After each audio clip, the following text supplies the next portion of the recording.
God வந்து மனுஷனை create பண்ணும்போது நம் சாயலாய் மனுஷனை சிருஷ்டிப்போம்னு சொன்னாங்க.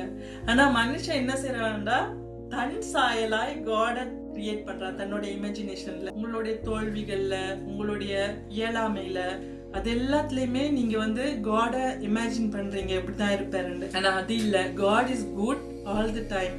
நீங்க நல்லது செஞ்சாலும், நீங்க தோத்து போனாலும், நீங்க ஜெயிச்சாலும், நீங்க என்னதான் பண்ணாலும் காட் உங்க மேல அன்பா இருப்பார், உங்க மேல எண்ணமா இருப்பார், இரக்கமா கருணையா இருப்பார். அவர் வந்து எப்போதும் டெண்டர் உள்ள அப்பா, மனதுருகிற அப்பா, நல்ல அப்பாவா இருப்பார் உங்களுக்கு. ஸோ உங்களுடைய ஹார்ட்ல, உங்களுடைய சிந்தையில காடை நீங்க தப்பா புரிஞ்சுக்கிட்டு இருந்தீங்கன்னா, நீங்க இன்னுமே அதை ரீசெட் பண்ணணும் உங்களோட ஹார்ட்ல. இல்ல, இது நான் நினைச்சு வச்சிருக்கிற ஒரு விஷயம் தான். நான் காட் எனக்கு ரொம்ப பேர் இருக்கிறோம் நாங்க. அது சில நேரத்துல வேர்ட்ஸா சொல்ல மாட்டோம், மனசுக்குள்ள நினைப்போம், ஏன் என்ன இப்படி கைவிட்டுட்டார், ஏன் இப்படி ஆச்சு. ஃபர்ஸ்ட் ஆஃப் ஆல், நீங்க உங்களையே நேசிக்க கஷ்டப்படும் போது பிறர் நேசிக்கிறத நீங்க ஃபீல் பண்றது கஷ்டப்படுவீங்க. ஸோ நீங்க உங்களே நேசிக்காம இருக்கிற ஹார்ட்ல அவங்களும் நேசிக்கிறத ஃபீல் பண்ணாட்டி அப்படி நீங்க காட் நேசிக்கிறாங்கன்னு ஃபீல் பண்ணுவீங்க.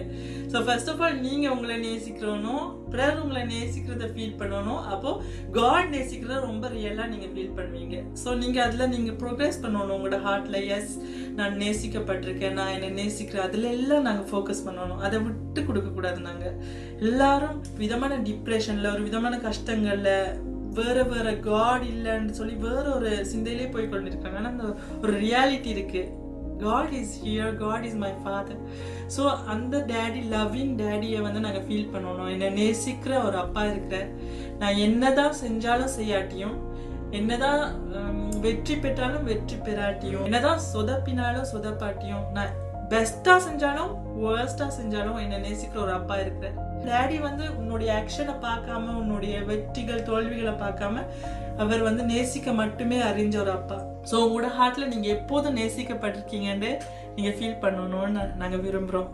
உங்களுடைய ஐடென்டிட்டி, நீங்க beloved sons and daughters.